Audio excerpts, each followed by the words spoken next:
I would like to acknowledge that this video is being filmed on the traditional lands of the Wurrundjeri people of the Kulin Nation.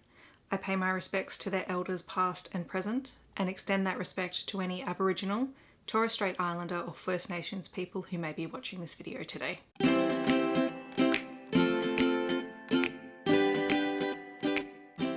Hi everyone, happy weekend. It is the, 4th of February.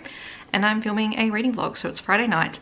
It is the first Friday after the first week of school, and I am super tired and just ready for the weekend. Had a great week, but just need time to relax and chill out. So I thought I would film a reading vlog this weekend. I'm going to be trying to read some of those Kindle books that I had from my random Kindle page. And I thought this would be a good way to try and get through a lot of them because they're fairly short and I can hopefully read a couple each day, which will be nice. And then that's part of my TBR done because I've already completely ignored everything that I said was going to be in my February TBR already 4 days into the month. So I was surprised, not really. Before we do that though, I have to finish reading How to Blow It with a Billionaire by Alexis Hall. It's a buddy read with Bree and I'm a little bit behind, so I'm going to finish that first and then jump into at least one of the other books tonight. The only things I have on this weekend, I've got Pilates tomorrow morning on Saturday. Please excuse the washing in the background. And I am also on Bree's live show with Evie Mitchell on Sunday, which is, well, my Sunday, their Saturday night. So I'm very much looking forward to that. But yeah, everything else is super low key. I have a bit of schoolwork to do and things like that. So if I do that, I might show you guys what I'm doing. But yeah, otherwise it's reading, reading, reading. Also trying to get back into the habit of at least food prepping for lunches because this week has been a hot mess. That said, I did get some mail today, so I thought I would share it because hey, I haven't got mail any days this week except for today.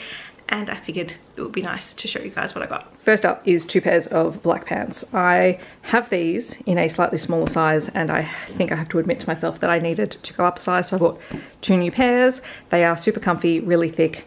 They don't have pockets, which is a bit annoying, but they are really nice, just stretchy black pants. And if I have to cut off the tags with the size, then I will cut off the tags with the size. One of the really exciting things that I got this week was from the Koori Circle, which is, as it says, an Aboriginal family business. These are earrings and they are gorgeous.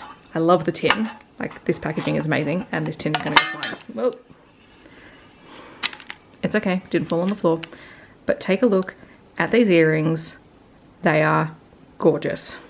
I'm so happy with them and I cannot wait to wear them. And my other package today was from the Teaching Tools. Now this was an order I placed ages ago. Look at this box, it is amazing. Pretty sure the box is way too big for the things that I ordered, but hey, we'll go with it. Just look at this packaging. It's so cool. Right, so I took some of the packing things out because they were gonna go flying everywhere. So first up is this gorgeous Peak Chroma notebook, I should say. It is the black cockatoo design and I love it. Then there are 2 stamps. There is the Be Proud of Your Progress stamp and the This Is Worth Celebrating stamp. Very excited to add these to the stamp collection at work because they're awesome. And the reason why the box is so big is because I also ordered this book, a kid's book about diversity by Shanae Gordon, which is just one of those really cool text and print books, which is probably a bit much for my preps, but will be good for some of the work I'm doing around the school. All right, so I just finished How to Blow It with a Billionaire and it's an interesting series. So Bree and I will be continuing it at some point, but I'm not sure when. So I'll talk about that more in my Books Beside My Bed wrap up. So you should have already seen it, so link on screen, etc. But now I'm going to go and dive into my Kindle TBR, my little challengey thing. I have just double checked page counts, so there's probably 2 I can read tonight that are reasonably short, and I think I'm going to read Taken by the Alien Pirate by Carla Quinn and also Lay Me Down by Taj Crenshaw and McKenna Jeffries. So I don't really know what they're about, but we're going to find out. All right, so I finished the first book, which was Lay Me Down, book 1 in the Club Immortality series by Taj Crenshaw and McKenna something or other. I've forgotten who the other author is. Sorry, picture on the screen. This one is basically like an erotic short story. It's about 54 pages long.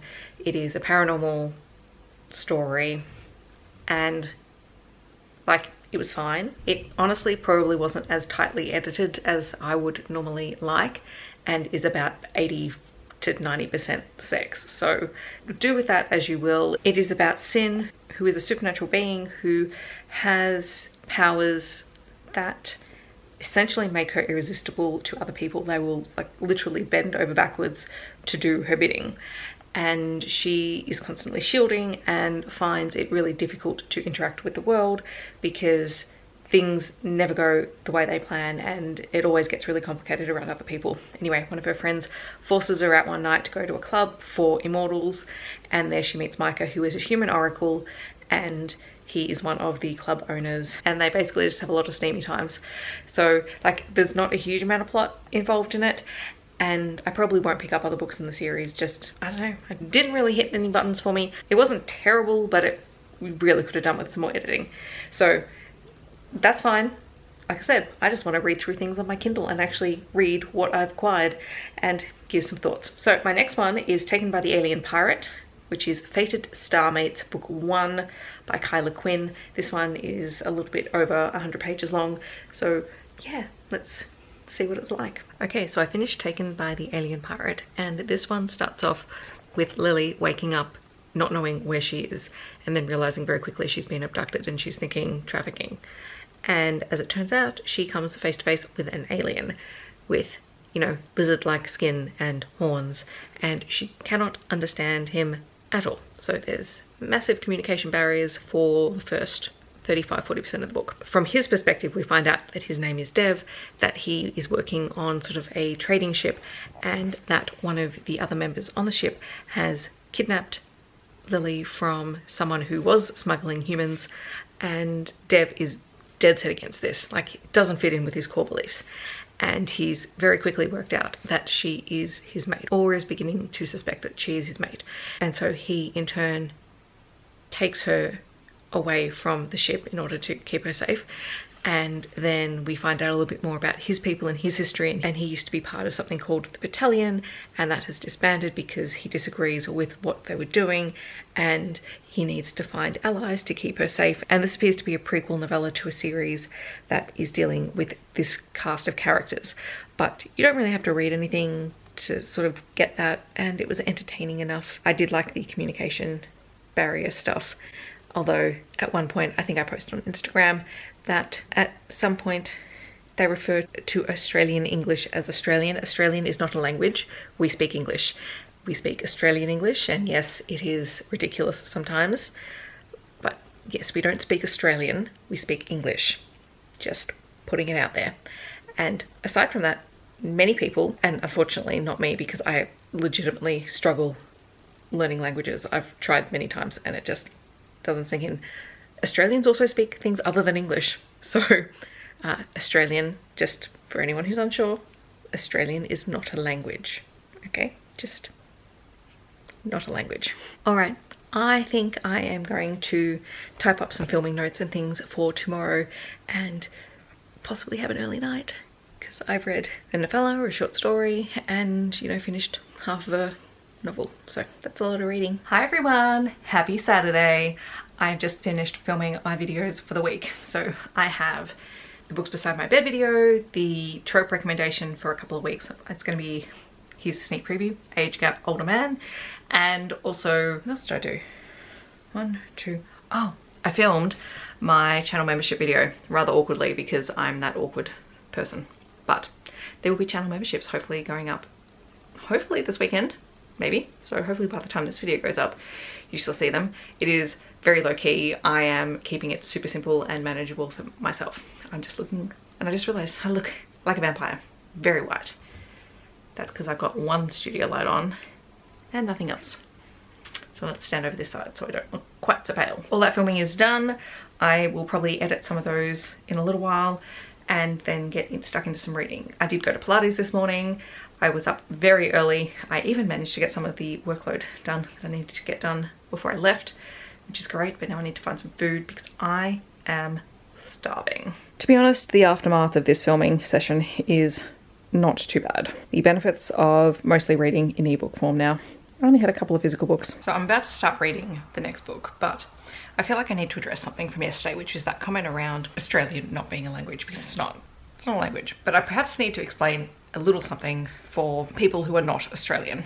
So if I was asked to define what it is that I speak standard Australian English, pretty common. I know what the book was referring to and the type of Australian accent that you have, or the way that Australians speak to sound that way. Technically that would be an ochre Australian accent, or if I'm being impolitic, a bogan. Can I speak like that at times? Yeah, of course I can, because typically speaking, if Australians can say something with the least number of sounds, sometimes we take that route because we're Australian. I mean, do I say, "How you going, mate?"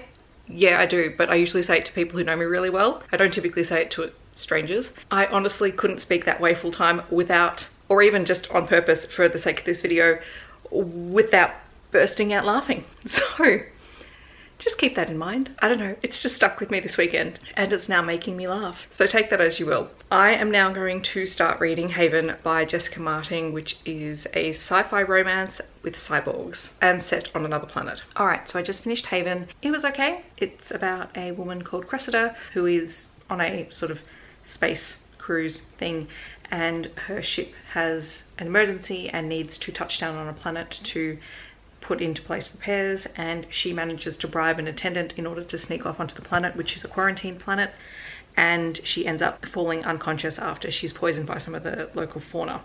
And as it turns out, that on this planet there is a cyborg who has gone AWOL from the zone, which I think is like the setting for the universe. Anyway, so he notices that she's been left on this planet, which he's been in hiding on for 6 years or so, and he contemplates killing her because that would be very convenient because no one should know where he is. And then he decides not to kill her, and so they become friends and she begins to break down his walls, and we find out that he was made into a cyborg by his father, who basically saw him as a commodity and didn't care that he was pretty much being tortured. Yeah, the story goes from there. And then Cressida's sister, who is a drug addict and basically just wants to confirm that her sister is dead so she can claim her money because she's a horrible person, comes after her, and the bounty on Lucas, the cyborg's head, is collected, blah blah blah. Then, you know, they go back and they try and resolve everything, and to be honest, the resolution felt a bit weak, just in terms of everything was a little bit too convenient, but then again, it was low angst, so sometimes you have to take convenient over stressful, and that's totally fine.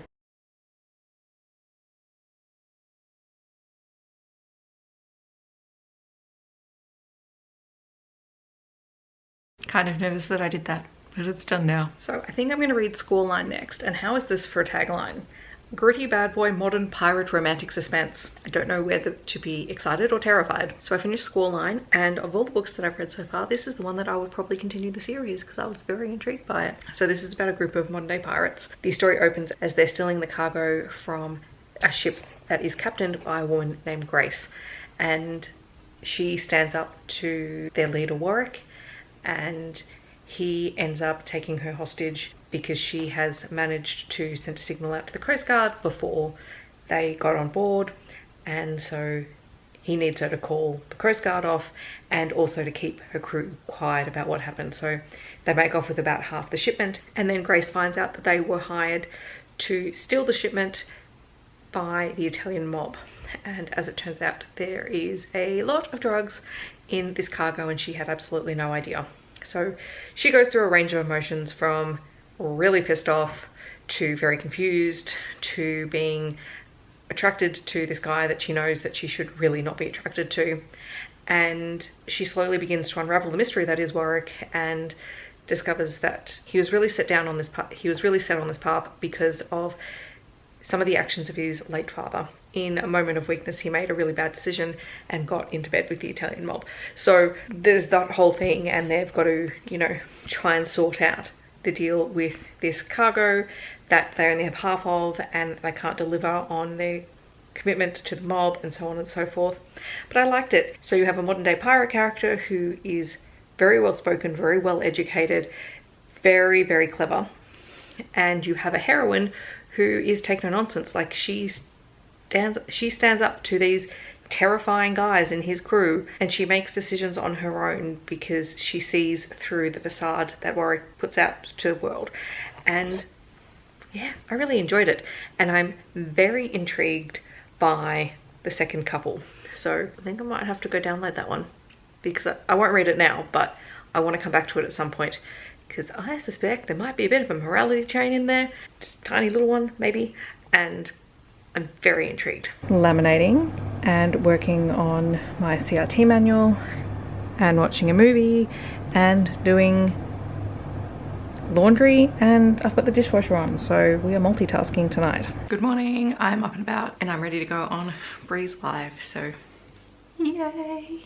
I actually remembered to wake up. That's the most important thing. I just had the best time on that live show. It was so fun and funny, and just I have not laughed and smiled so much in ages. It was absolutely amazing, and Evie is delightful. So I will leave a link to the live show replay on the screen so that you guys can check it out if you missed it, because she is amazing. She is so lovely, and I'll pop all of her social media links down below as well. So thank you if you did join in for the live show and joined in, but if you haven't, definitely check it out. Work job number 1 done. I had to cut out all of these initial letters. So the kids got their initial letter from their first name and decorated them last week, and these will be turned into names. I will write their name in a big black texter, which I thought I had here, but I clearly do not. But I figured we would save scissors for week 2, just because sometimes it's good to just slowly roll these things out. And I'll pop these up in the classroom so that we have all of the names up. Finally made it to the grocery store. Now it's time to put all of this away. Did I buy junior kombucha because, you know, it was cheaper and it came in sealed bottles? Yeah, I did. Okay, so I'm starting Course Correction by Mia someone, or rather, picture on the screen. And I'm pretty sure this is a paranormal romantic suspense type book. And so far, like, I'm a prologue and half chapter in. We have a team of Coast Guard-like people who are going out on a search and rescue mission. And this Coast Guard team is made up of a shark shifter, 2 dolphin shifters who are best friends, and a seal shifter who is the leader. I mean, does that not scream me? Also, I'm pretty sure this is an MM romance, but I'll let you know when I get further into the book. Okay, so I finished Course Correction and I really enjoyed it. Like, it's a fairly solid 3.5-ish type read. So, you know, very happy with that. And it's very much set in our world with shifters, and I don't think that shifters are commonly known. Like, this Coast Guard-y type unit are a secret, so they help out actual Coast Guard units who go out to do rescues, but these guys do it in their animal form. So they're not officially Coast Guard or military or anything like that, but they do a similar job, which is really cool.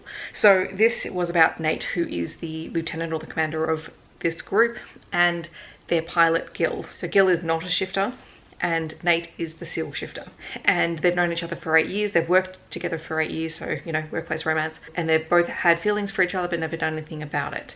And everything sort of comes to a head when Gil doesn't come to work one day, and Nate is concerned why. And then he finds out that Gil is acting as his father's carer. So Gil's father has dementia, and he has good days and bad days. They have a nurse, Oscar, who looks after him when Gil is working, but not everything goes perfectly, and sometimes Gil just has to be there for him. So that was, you know, great to see a main character in a carer role as well. And anyway, it's their story, how they go from being teammates to openly flirting with one another to being in a relationship, and the complication that that brings. Like, their story is resolved. This is book 1 in a series, and the very end of the book sets up the second book, which is about the 2 best friends, Jay and Ito, not sure how you'd say it, the 2 dolphin shifters, and their unit is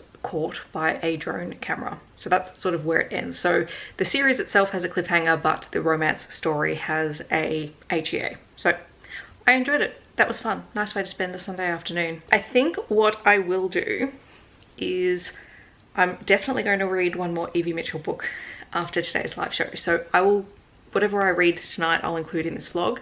I have officially finished my list of things from my Kindle challenge for the month, so that's exciting, with the exception of that one book that I decided not to read. And I've, you know, cleared off my Kindle, which is the whole point of this, is to go through things and try them out and decide whether or not I actually want to read them. Because I acquire a lot of things because a lot of Kindle books end up free and whatever, and, you know, it doesn't hurt to have it there, and then I can make a decision later. I was talking to Bree when I first started reading Course Correction this afternoon, and we were just talking about how this book seemed perfect for me, and it was a decent solid read, and I enjoyed it. And had it not come up sort of on this little challenge, it might have taken ages for me to get to it, and it's just nice to know that it's there. And this is another series that I might continue because I'm very intrigued by these characters and this world that's been set up, and I want to know more. So yes, that's where I am. But I think what I need to do is, one, check a couple of work emails, and then I want to do a little bit of food prep for this week, just so I've got some things.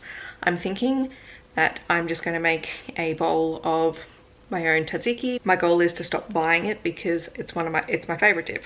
I love it. And I can make a really nice, very simple version at home, and it takes exactly 2 minutes to do it. So while I've got the ingredients, I might as well do that, and then I can take some of it to work during the week. I'm currently defrosting some pasta meat sauce that has been in the freezer, and if that defrosts enough, I might cook up some gnocchi for dinner. Might take some of that to work tomorrow. Yeah, I think I haven't done this in ages. I think I'm going to do some overnight oats for the week.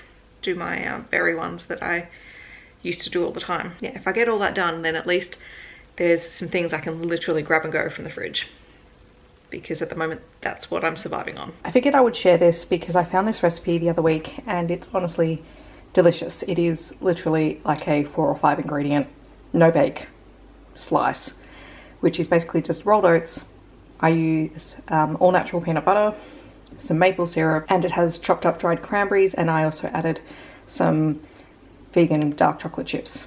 And you literally mix it up, shove it in a container. I'm going to stick it in the fridge, and then later on I'll cut it up into probably about 9 slices, maybe more, just because this is a little bit thicker than I made it last time, and then it makes a really delicious snack for work. Okay, so I just read The Frock Up by Evie Mitchell, which was the book that we were talking about in the live show that was based on a real life experience that Evie had when she got stuck in a skirt in a dressing room.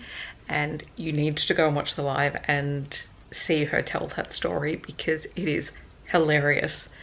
And she wrote The Frock Up based on it. So you have Millie, who goes to try on this beautiful dress in a store, ends up getting stuck in it and is torn out of this dress by this attractive hot guy, and she's mortified, and so she leaves the store. Meanwhile, we find out that the guy that tore her out of the dress, Ash, is a member of the dog family. So having read quite a few of the books in the Capricorn Cove, or set in Capricorn Cove in Evie's sort of universe, I know lots of these characters, and in fact Jay turns up in this story. So Jay is Frankie's partner from Not My Type. Ash is a billionaire. He and some of his brothers have created this environmentally sustainable company. They're looking at environmental solutions for things, and they are in desperate need of a new logo designer. And as it turns out, Millie and her business partner are hired to do this job. As soon as Millie walks in, Ash recognizes her as the woman that he tore out of the dress, and he has been trying to find her.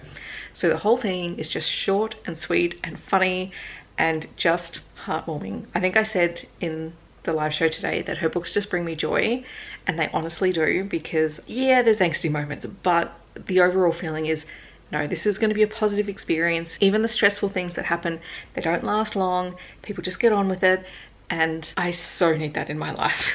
So I loved this. All right, so I tried to use up things that I had in the freezer, which meant some pasta sauce that my mum had made and given me to keep for, when I needed food. So I made some gnocchi, and I'm very excited to eat it. So I also just finished Pier Pressure by Evie Mitchell, which was another novella-length story. This one is about James, who is Ash's brother from The Frock Up. And James has been in love with his best friend, Hazel, for years and years and years. And Hazel was one of the founding members of Ash and James's company. She has just found out that her former fiancé has gotten married to Hollywood's hottest actress, and her family is trying to marry her off in order to save their company because they're being dodgy. And James finally realizes that it's probably time that he makes his move, because he has been in love with her for years and years and years. And it's delightful and fun, as always. I think I'm just going to keep reading Evie Mitchell novellas tonight. We'll see how many I get to. I don't actually know.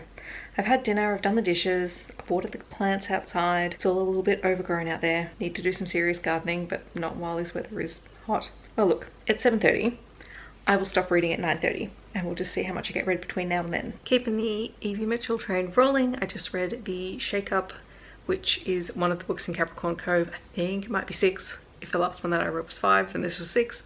And this was a one-night stand turned into a relationship between Anika and Mac, and they met at a hotel one night and was literally Arnie looking for a one-night stand and then, you know, never expecting to see Mac again. And as it turns out, Mac is coming to Capricorn Cove in order to work with his best friend Gunnar at the marina because they've been business partners for ages. And when Mac is in need of a place to stay, it turns out that Arnie has a spare room. And when he is introduced to her, they recognize each other and she pulls a knife on him because she's awesome. Anyway, she's a commitment phobe. She doesn't do relationships, but he really, really likes her. And eventually they decide to go for a relationship. There's a really cool scene where a whole bunch of the women are out wedding dress shopping for one of the other characters who we've met in a previous book. And you know, my favorite thing is when they talk about a wedding dress with pockets. I mean, any dress with pockets is completely amazing and necessary. All right, so I'm going to, what am I going to do now? Oh, I need to go and cut up that slice. And then I think I might read one book. It is only 8:15. It's looking pretty good, if I do say so myself. I literally just started reading Runner by Evie Mitchell and then remembered that I have to do a rat test tonight because I have to do them twice a week. I'm gonna do that first. Thankfully, still COVID free. I finished reading Runner by Evie Mitchell, which is the first book in the Nameless Souls MC series. And I will be continuing this one because this was dark and gritty and, you know, completely the opposite of everything else I've read by Evie Mitchell today. So, you know, that's always fun. It is a post-apocalyptic MC romance set in Australia post a viral outbreak. It was written in 2020, so I guess we can all assume we know what it was inspired by. And it is set in Australia, and the book opens with a group of women who have banded together to survive, and they're holed up in an abandoned university, but now they're being threatened, and one of the women is related to the president of an MC group. And so they end up going there, and with their knowledge, try and organize a trade because our heroine Ellie is a biochemist and she has been designing new ways to make fuel because that's what's in short supply. And while she's there, she ends up catching the attention of Runner, who is the club treasurer, and along the way a whole lot of different things happen. She is caught up in a plot that she had no knowledge of, and the club itself goes through quite a lot of changes, and they all have to adapt to having these women who are very independent and do not like being thought of as old ladies by the club men. And yeah, it was really fun, and there's a whole lot of other things. There's a lot of world building that's been set up, so I'm very, very intrigued by future books, so I will get to those at some point. That is it for this vlog. It is nearly 10:30, which means I need to go to bed soon because I need to get up and go to work tomorrow. So thank you for hanging out with me in this vlog. I hope that you enjoyed it. In the comments, let me know if you have read any of these books or if you're planning on picking any of them up. Don't forget to go and check out that live show. I will leave that linked everywhere. And if you want to let me know that you were here but you don't want to leave a comment, feel free to leave any kind of ship emoji, since I read a couple of books featuring ships. I hope that wherever you're in the world, you're staying safe and healthy, and I will see you in my next video. Thanks so much for watching. Bye everyone.